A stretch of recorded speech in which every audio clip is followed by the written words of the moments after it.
سلام و صد سلام به همه شما دوستان رادیو پیک، به خصوص به کارگران خشمگین معدن آزاد شهر که شوی تبلیغاتی شیخ فری رو سرش خراب کردند و نشون دادند که دوره این بازی‌های مسخره گذشته و هیچ کس فریب این ننه من غریبم بازی‌های آخوندی رو نمیخوره. جای کارگرهای جان باخته هم سبز. دوباره میشود از خانه‌های شاد گذشت، دوباره میشود از کودکان ترانه شنید، دوباره میشود آری اگر بپیوندی. یکی توییت کرده بود تنها راه حل در این فرصت باقی مونده تشویق مردم به شرکت بیشتر و بیشتر در انتخاباته. بنا به محاسبات کمتر از 55% شرکت یعنی ریاست جمهوری رئیسی. عجب، این دیگه توییت به معنای جیک جیک نیست، بیشتر قد کردنه. شماهایی که هم نسلای من هستین تقریبا همگیتون با موجودی به نام لولو آشنا هستین. بعد این لولوها انواع و اقسام مختلفی هم داشتن. مثلا اینطوری بود که مامانا شکلات‌ها رو میذاشتن تو کمد و بهمون میگفتن که سمت کمد نرو که لولو داره و میخورتت. حالا لولوی تاریکی هم داشتیم، لولوی شیرینی و شب بیدار موندن و قص الازالک هم داشتیم. بعدها که بزرگتر شدیم فهمیدیم این لولوها کلاً وجود خارجی ندارن و فقط کارشون گند زدن به لذت‌های دوران کودکیمون بود. حالا الانم با لولوهای جدیدی مواجهیم. مثلا تو همین انتخابات آخوندی که اصلا براشون مهم نیست مردم به کی رأی بدن و فقط سیاهی لشکر میخوان، جدیداً از چند تا لولوی ولایت مدار رونمایی کرده. اینطوری که بیاین به شیخ حسن رأی بدین تا لولوی رئیسی یا لولوی قالیباف رئیس جمهور نشه. به اینا میگن لولوی مشارکت و حضور حماسی. بیاین رأی بدین وگرنه لولو، حضور میلیونی کنین وگرنه لولو، بریزین صندوق رأی و بتر کنین وگرنه لولو، لولو نخورتت عمو، لولو لولو دارم لولو. لولو خورخوره منو میخوره، لولو خورخوره منو میخوره. یکی از شعارهای انتخاباتی شیخ حسن تغییرات ملموسه. یعنی میگه که یه سری تغییرات در طول این 4 سال ایجاد شده که خیلی هم ملموسه. البته ما که هرچی به اطرافمون نگاه کردیم تغییر مثبت خاصی ندیدیم. همون سقوطه، فقط شیب سقوطش هیجان انگیزتر شده. البته یه سری تغییرات هم ایجاد شده که ملموس هستن و خیلی هم ملموس، انقدی ملموسن که لامصب هنوز جای تغییراتش درد میکنه. مثلا یکی از این تغییرات ملموس اینه که تا چند وقت پیش تو خونه ما جمله بخورین خراب میشه خیلی استفاده میشد، اما الان جاشو داده به جمله نخورین کم میاد. اصلا خیلی ملموس لاکردار، ملموس. به من چه هان بگو خودم چه مرگمه، بگو بلند یه مرتبه برو راحتم بذار عوضی، نمیشه اوضاع دیگه بدتر از این. حالا که صحبت از خوردن شد اجازه بدین یه خبر علمی هم به عنوان آنتراکس تقدیم حضورتون کنم. محققین دلایل چاقی مسئولین حکومتی رو شناسایی کردن. بخور مفته، بخور تبرکه، بخور دیگه گیرت نمیاد، بخور همین یه 4 ساله ها، بخور عیده، بخور جشنه، بخور فردا میخوای روزه بگیری ها، بخور دیگه خادم ملتیم اومدیم خوش بگذرونیم، بخور اینجا مجلسه تو خونه خودت نخور، بخور مال 96% هاست. من هلاک این آخریم.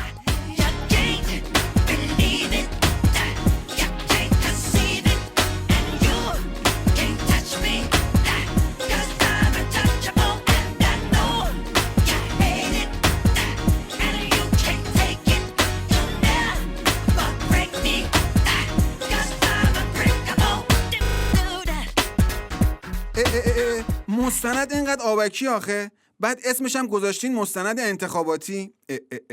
اینقدر آبکی؟ چطوری میتونین همچین تولیدات تصویری آبکی درست کنین؟ بابا نصف استانهای مملکت درگیر خشکسالی و بیابی هستن، اون وقت شما همینطوری آبو میبندین به مستندهای انتخاباتیتون؟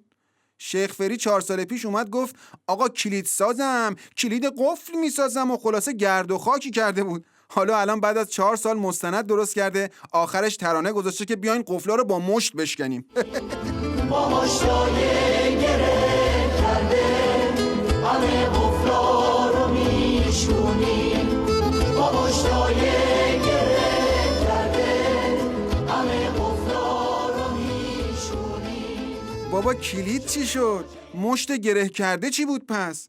بابا شیخ حسن، یکی رو بپیچون که خودش جاده چالوس نباشه. بر همین اساس ما جداً توصیه میکنیم که این کارگردان‌ها و دست‌اندرکارهای مستندساز انتخاباتی رو ببرین تو باغای پرتقال مشغول به کار کنین. خدا رو چه دیدین؟ بلکه امسال پرتقالامون یکم آبشون بیشتر بشه. بمیه بوده بیا، بمیه بوده بیا. دلم تنگ پرتقال من، گل پر سبز قلب زار من، منو ببخش از برای تو هر چی که بخوای. ساعت 3 بامداد است. بچه های شما در امنیت و آرامش در خواب هستند. در همین زمان تلفن نهاد ریاست جمهوری به صدا در می آید. رئیس جمهور گوشی را بر می دارد. آن طرف خط صدای مضطرب به رئیس ستاد مشترک نیروهای مسلح به گوش می رسد. او به رئیس جمهور می گوید موتور درونسوز زیردریایی ایران بر اثر خرابکاری دشمنان نظام و به طور کل استکبار جهانی خراب شده و این زیردریایی با همه سرنشینانش در حال غرق شدن است. شما دوست دارید کدام نامزد به این تلفن جواب بدهد؟ کدام نامزد میتواند امنیت بچه های شما را حفظ کند؟ جواب واضح است. مهندس میرسلیم، متخصص موتورهای درونسوز از فرانسه و رئیس فدراسیون نجات غریق و غواصی. با میرسلیم تا 20,000 فرسنگ زیر دریا.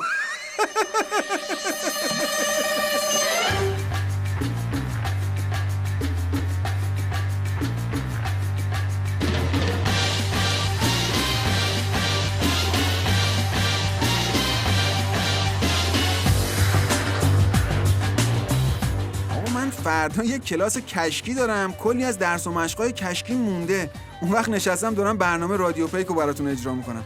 البته خوشبختانه درسام زیاد سنگین نیست، یعنی کلاً کشکه، در حد 4-5 تا مسئله کشکی ریاضیه که همین الان در حضور شما 2 سوته کشکشون میکنم، ببخشید حلشون میکنم.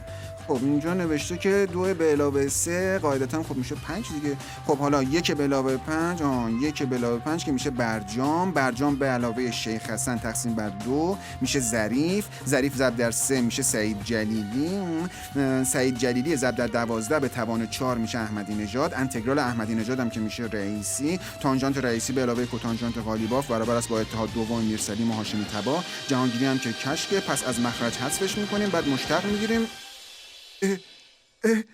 جواب شد مقام عظما.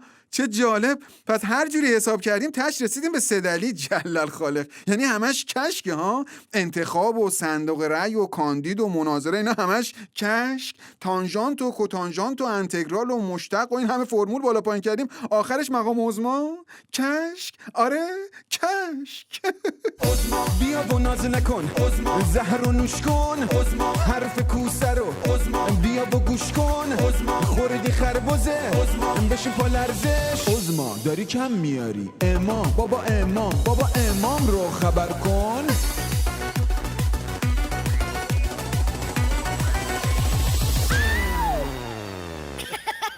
سازمان جهانی یونسکو یه طرحی داده به نام پروژه آموزش 2030. هدف پروژه آموزش برای همه بدون تبعیض در همه سالهای زندگی برای رسیدن به توسعه پایدار. حالا امروز مقام عظما در اومده که چه غلطا رفتید پروژه استکباری یونسکو رو امضا کردید. من میپیچم جلوتون. من با همین جسم ناقصم جلوی این پروژه وای میستم. اینجاست که باید گفت هر کی گفت پنیر تو سرتو بذار بمیر. تو همین برجامی که خودت امضا کردی رو نتونستی جلوش وایسی. نوچه های خودت مثل احمدی نژاد سکه یه پولت کردن، بعد میخوای امضای یونسکو رو بپیچونی؟ برو بابا رای بهت نمیدیم والا، جمع کنین بساطو یالا زیر گل برید ایشالله. برو بابا رای بهت نمیدیم والا، جمع کنین بساطو یالا زیر گل برید ایشالله. حجت الاعدام رئیسی در تازه ترین افاضه افتضاحش خواسته که از آزادی بیان طرفداری کنه. الکی مثلا اینجا پاریس، رئیسی هم کاندید ریاست جمهوری فرانسه است. حالا گفته که هر 80 میلیون نفری که کارت ملی دارن حق اظهار نظر دارن. ما هم یه بررسی میدانی کردیم، دیدیم 80 میلیون نفر که هیچی، در حال حاضر به صورت همزمان بیش از 150 میلیون نفر اظهار نظر میکنن. به این صورت که بعضیا هم خودشون اظهار نظر میکنن، هم جای 2-3 نفر دیگه هم اظهار نظر میکنن. اصلا در مواردی دیده شده که افرادی هم وجود دارن که به جای 80 میلیون اظهار نظر میکنن. مثلا همین مقام عظمای اظهار نظر. البته در اینکه همه میتونن اظهار نظر کنن شکی نیست، فقط حجت الاعدام در ادامه اشاره نکردن به اینکه بعد از اون اظهار نظر چه اتفاقی برای صاحب نظر میفته. داداش شما چرا بدنت کبوده؟ شکنجه شدی؟ بله، اظهار نظر کردم. شما رو چرا تبعید کردن؟ اظهار نظر کردم. شما چرا تو زندانی؟ آخه اظهار نظر کردم. خدا رحمتت کنه، چرا اعدامت کردن؟ اظهار نظر کردم. No love without freedom. No love without freedom. No love without freedom. No freedom without love. پزشکا اعلام کردن 3 تا بیماری هست که قابل درمان نیست: سرطان، ایدز، بیشعوری. البته درباره سرطان درمانهایی رو پیدا کردن. در خصوص ایدز هم پیشرفت‌های زیادی حاصل شده و امید به درمان هست، اما بیشعوری نه. اتفاقا امروز ما متوجه شدیم که یکی از کاندیداهای انتخاباتی هم بدجوری دچار این بیماریه، اونم از نوع حاد و وخیمش. سردار خالیباف رو عرض میکنم. یه لیستی از ورزشکاران رو دیروز منتشر کرده از افرادی که از کاندیداتوریش حمایت کردن. حالا بماند از این که بیشتر کسانی که اسمشون توی لیست اومده فوراً تکذیبیه منتشر کردن که آقا دروغه، ما این یارو رو اصلا قبول نداریم. حالا اینا به کنار، توی لیست اسم 2 تا از فوتبالیستایی که در قید حیات نیستن هم اومده. اینطوری اگه بخواد پیش بره احتمالاً تو روزهای آینده یه عده دیگه از ستاره‌ها و چهره‌های سرشناس که اتفاقاً در قید حیات هم نیستن مجبورن بیان تکذیبیه بدن که به خدا ما اون دنیاییم، قالیباف داره دروغ میگه.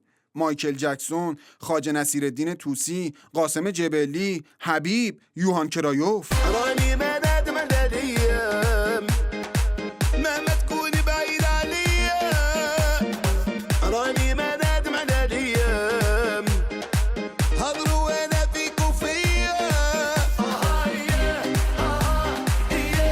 لازم الجرح يضرب بالدواء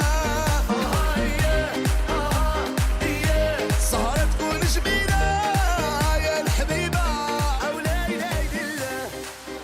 تو این هیاهویی که برای نمایش انتخابات به راه انداختن و جز دروغ و ریا هیچ حرفی در بساطشون نیست، ما در رادیو پیک صدایی رو مخاطب قرار میدیم که تنها صدای حقیقت در روزگار ماست. در این شبها که گل از برگ و برگ از باد و باد از ابر میترسد، در این شبها که هر آینه با تصویر بیگانه است و پنهان میکند هر چشمه‌ای سر و سرودش را، چنین بیدار و دریاوار تویی تنها که میخوانی.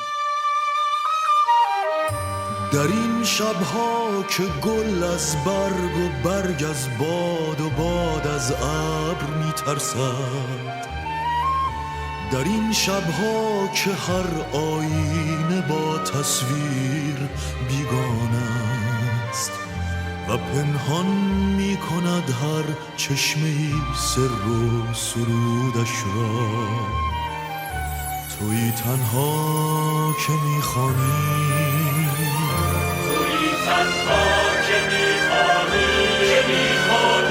تو بارانی ترین ابری که میگرید، تو عصیانی ترین خشمی که میجوشد، در این آفاق ظلمانی تویی تنها که میخوانی.